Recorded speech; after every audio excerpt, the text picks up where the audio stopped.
Sveiki, aš esu Justina, sertifikuota holistinio grožio specialistė bei Holy Beauty erdvės įkūrėja. Tai visus kviečiu pasinerti šiek tiek giliau į šį video, susipažinti ir atrasti, kokius patarimus galėsite čia rasti, kuom šis kanalas tiesiog bus naudingas jums. Nes išvaizda ir grožis nėra tik tais išoriškas dalykas.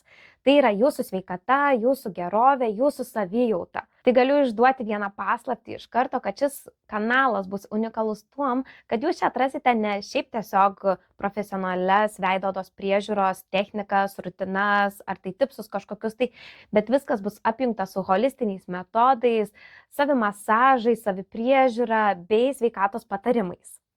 Tai kas yra ta holistinė grožio priežiūra? Realiai tai yra viskas. Nuo kojų pirštų galiukų iki plaukų galiukų mes kalbam apie viską.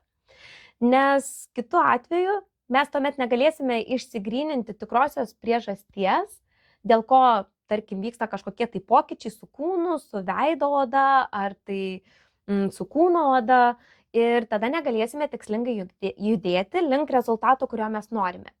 Tai trumpas pavyzdys, kad galėtumėt vizualizuoti, kaip tai veikia. Pavyzdžiui, jūs einate į darbą, ten patirite didelį stresą.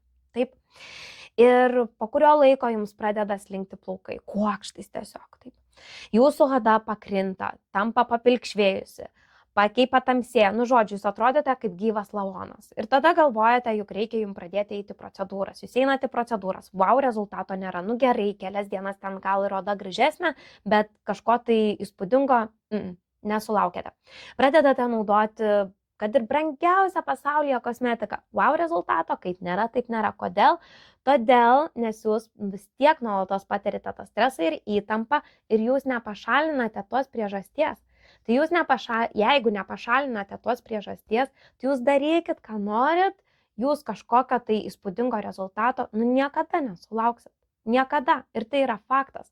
Tai lygiai tas pats, kaip pavyzdžiui, prakiuręs stogas name. Taip? Tai visos tos procedūros, apie ką kalbėjom ir kosmetikos, tai yra tiesiog kibiro padėjimas po tą skylę lubose. Kad vanduo lašėtų tenai. Bet skylė tai vis tiek ten yra. Ir jinai po kurio laiko dar ir didės, platės ir taip toliau. Tai kiek tų kibirų ten reikės pridėti? Bet jeigu mes pašaliname priežastį, tai sutvarkom tą skylę lubose, tai niekas ir nebelaša. Tai jeigu mes pašalinam tą stresą ir įtampą, tai automatiškai tada tos visos procedūros, kosmetikos ir taip toliau mums suteikia žymiai visai kitokį rezultatą. Tada mes jau galime džiaugtis tą išpuoselėtą odą.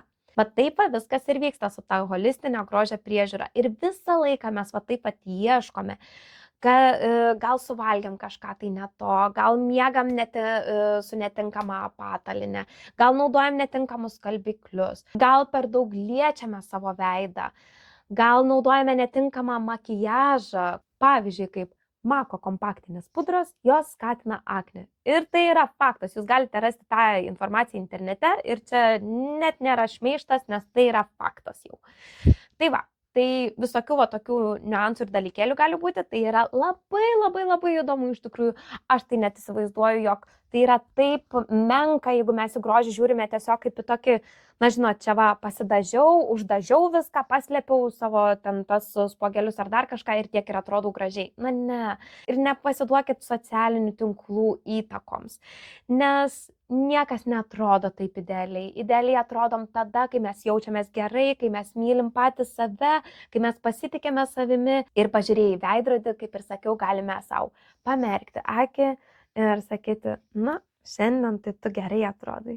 Arba galime netgi ir būti tokios nuotaikos, kaip pavyzdžiui, kad sakyti, šiandien ne kažką, bet tiesiog šiandien tokia diena. Ir tai yra gerai, nes mes žinom, kad viskas yra, tiesiog pasitaiko tokių dienų.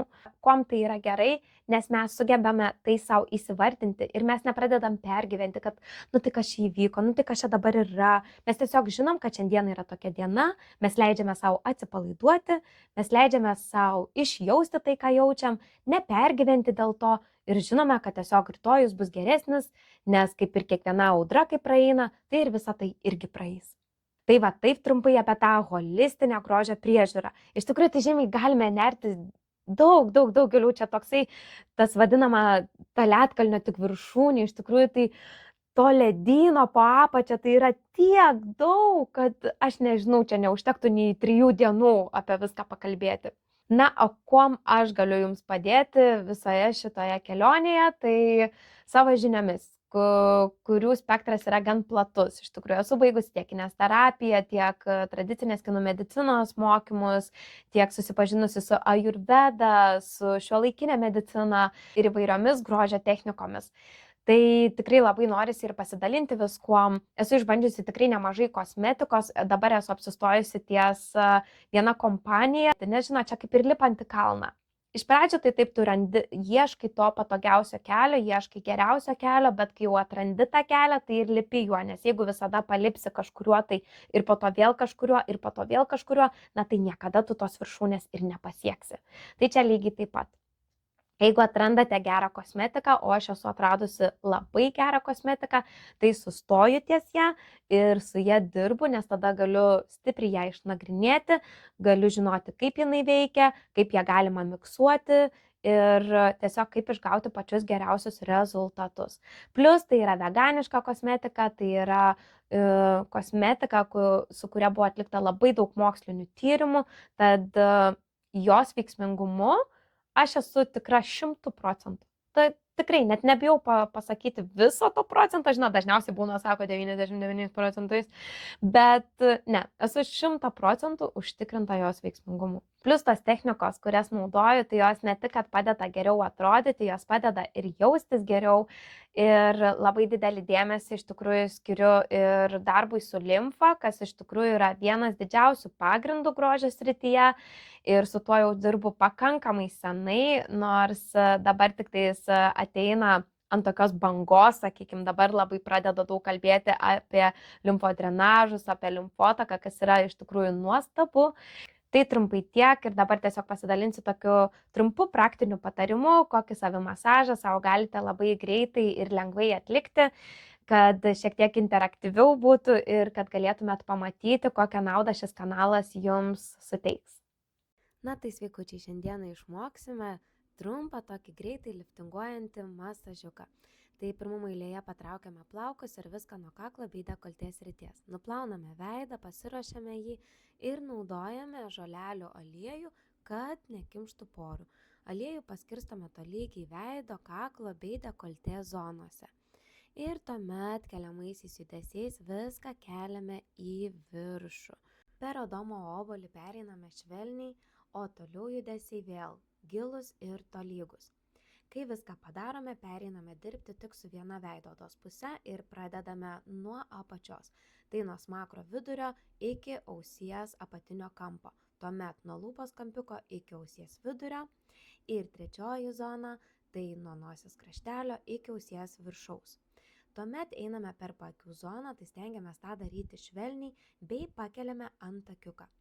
Kai baigiame kelti antakį į viršų, delno kampą įsistatome į jį ir išvedame būtinai limfą.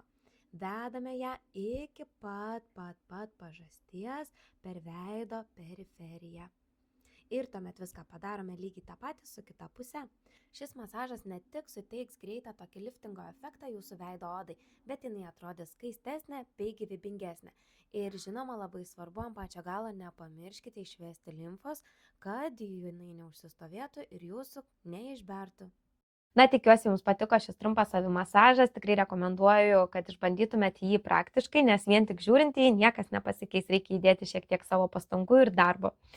Tai kviečiu užsiprenumeruoti šį kanalą Holy Beauty grožio patarimai. Jeigu patiko, paspauskite patinka ir taip pat pasidalinkite su draugais, kuriems gali būti aktualios šios temos.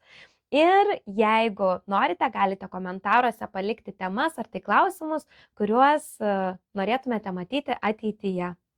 Tai ačiū Jums ir iki kitų kartų.